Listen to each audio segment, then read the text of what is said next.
안녕하세요. 최다은 변호사입니다. 최근 텔레그램 N번방 사건이 가장 큰 이슈인 것 같아요. 박사방을 운영했던 조주빈이 체포가 됐고, 어제 이제 그 얼굴과 신상이 공개되기도 했어요. 다른 참가자들도 이제 속속 파악되고 있다고 하면서 수사의 급물살을 타고 있다는 기사들도 계속 접하고 있습니다. 그래서 지금 이게 가장 핫한 이슈이기도 하고 또 법률적으로도 쟁점이 여러 가지 있는 사건이라서 크게 궁금해하실 두 가지에 대해서 말씀을 드리려고 해요. 일단 첫 번째는 N번방에서 자행된 행위, 즉 주범인 조주빈이 했던 행위에 대한 법적 판단, 그리고 이제 처벌 수위에 대한 내용이고요. 두 번째는 그 방에 참여한 사람들이 과연 특정이 될 수 있는지, 그리고 특정이 된다고 하면 어떤 처벌을 받을 수 있는지에 대해서 설명을 해보려고 합니다. N번방이라는 게 방이 이제 여러 개로 알려져 있고 각 방들마다 특징이 다 다르고 행위의 수위가 다르고 또 피해자의 범주가 다 다르다고 해요. 그래서 그 내용에 따라서 다르게 판단을 해야 될 텐데, 이게 법적인 관점으로 봤을 때 박사가 직접 피해자들을 강간을 했거나 추행을 했거나 이랬다라고 하면 죄명을 어떤 죄를 의유를 하기도 굉장히 쉬운데, 직접 하지 않은 것 같아요. 직접적으로 범죄가 되지 않기 위해서 머리를 쓴 건지 아니면은 본인이 간접적으로 어떤 행위를 지시하는 거에 흥미가 있어서 그런지 어떤 의도에서 그랬는지는 모르겠지만, 노예라고 부른 그 피해자들로 하여금 스스로 어떤 행위를 하게 한 부분이 많은 것 같아요. 그래서 그런 부분이 어떤 죄를 의유를 할 수 있는지에 대해서 문제가 될 것 같고, 보통 미성년자를 협박해서 자위하는 영상을 찍어서 보내게 한다거나 그러한 영상을 받아서 공유하는 행위는 이제 아청법상 아동청소년 이용 음란물 배포 제공죄에 해당될 것 같아요. 7년 이상의 징역, 5천만 원 이하의 벌금 이렇게 되는 것이고, 또 그러한 동영상을 다운로드 받아서 가지고 있거나 그런 경우에라면 소지죄가 되는데, 소지죄는 1년 이상의 징역이나 2천만 원 이하의 벌금 정도로 되어 있어요. 생각보다 피해자가 미성년자임에도 불구하고 형량이 적다고 생각이 될 수 있죠. 그런데 피해자가 성인이라면 이제 어떻게 되느냐. 단순히 형법상 강요죄나 불법 촬영물 유포 정도가 문제가 될 것 같아요. 그렇게 된다면 지금 저희가 생각하는 것과 많이 다르잖아요. 일반인이 생각하는 수준의 형벌과 그 다음에 지금 법적으로 의율이 될 수 있다는 형벌의 차이가 꽤 큰 게 아닌가라는 생각이 들어서, 과연 이 박사라는 사람이 가장 강하게 처벌을 받는 경우라면 어떤 경우가 있는가에 대해서 생각을 좀 해봤습니다. 현행법 체계에서 가장 이 주범을 강하게 처벌할 수 있는 방법이 뭘까에 대해서 궁리를 해봤을 때, 최대 무기징역형까지 가능한 강간치상의 혐의를 적용할 수는 없을까에 대해서 이제 고민을 하게 됐어요. 강간이라는 거는 우리가 일반적으로 생각을 했을 때 가해자의 성기가 피해자의 성기에 삽입되는 것을 법적으로 얘기를 하는데, 지금 피해자가 혼자 자위를 하게 한다거나 하는 부분이 어떻게 강간이 될 수 있는지에 대해서 의문을 가지실 것 같은데요.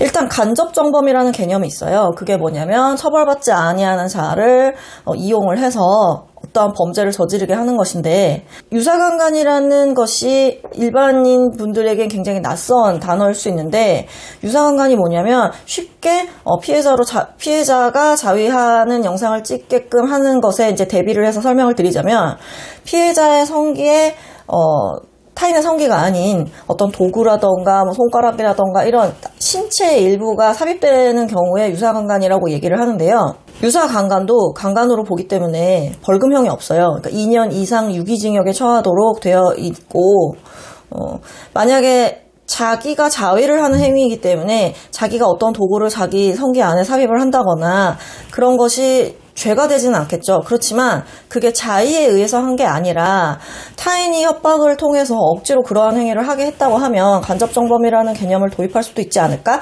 그런 논의를 충분히 할 수 있을 것 같아요. 그래서 유사강간이라는 행위를 폭행과 협박을 통해서 실행을 하게 하였고, 간접정범이라는 형태로 실행된 것이 인정이 된다고 볼 수 있다. 그런 전제하에서 피해자가 자신의 자위 영상을 찍어서 올리고 이런 과정에서 굉장히 정신적인 트라우마라던가 정신적인 상해를 입었다라고 한다면 강간 치상의 죄를 의율할 수 있지 않겠느냐라는 내용이죠.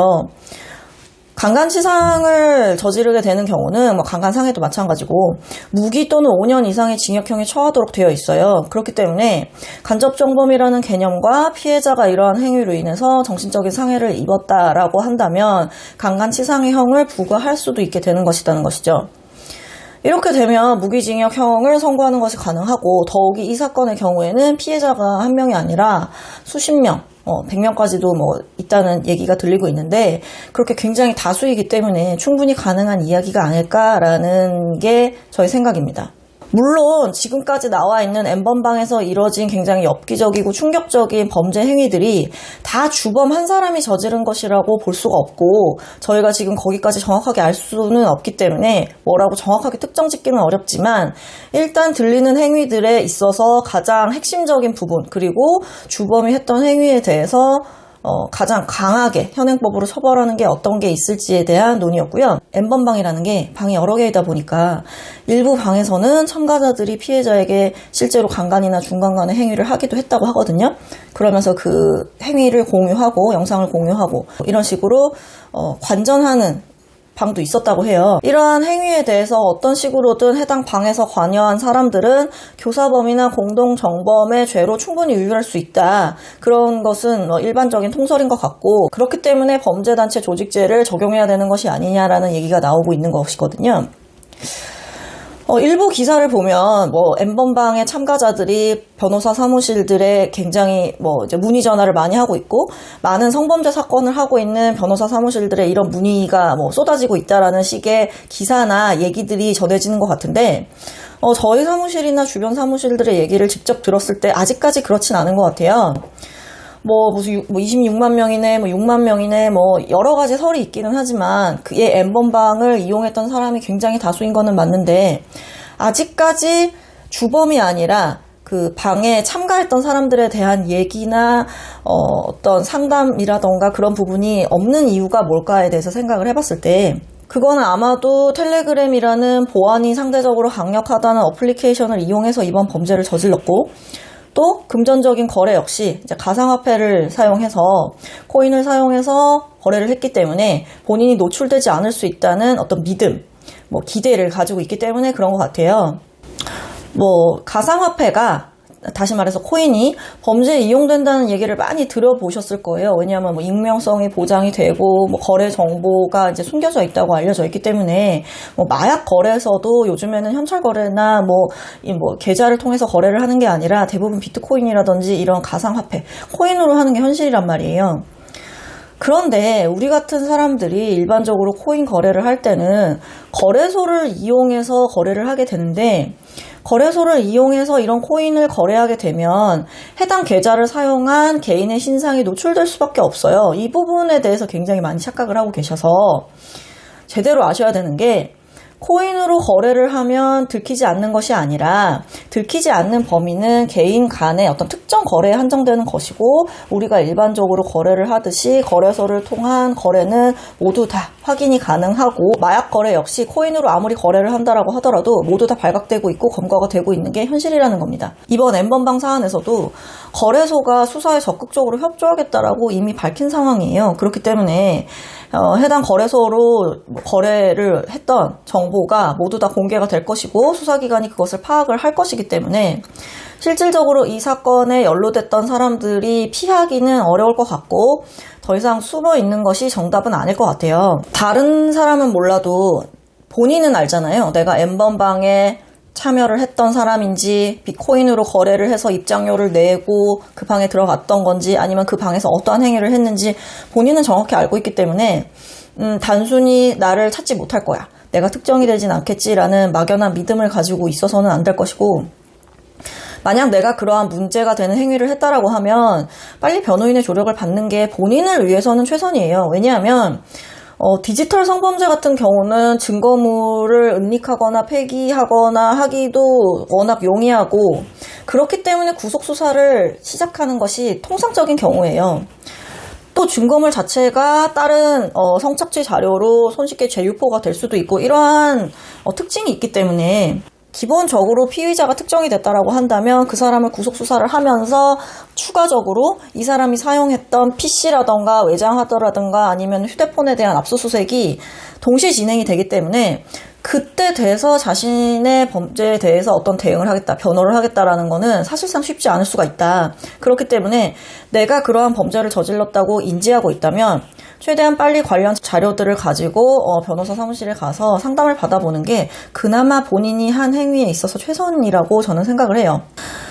이번 일이 굉장히 빙산의 일각이라고 생각을 하고 있어요. 디지털 성범죄가 비단 텔레그램만의 문제가 아니라는 것을 누구나 알고 있고 텀블러라던가 다양한 매체를 통해서 이러한 디지털 성범죄들이 자행되고 있어요. 최근에는 카카오톡 단톡방에서 텔레그램으로 더 보안이 강하다라고 하는 이제 디스코스로 이동한다거나 이런 식의 이제 기사나 얘기들이 나오고 있고 이미 사람들이 유목민처럼 이동을 하고 있다. 이게 끝나는 게 아니다. 이번 텔레그램 사건으로 인해서 사람들이 경각심을 갖고 이것이 이제 없어지느냐? 그게 아니라는 거죠.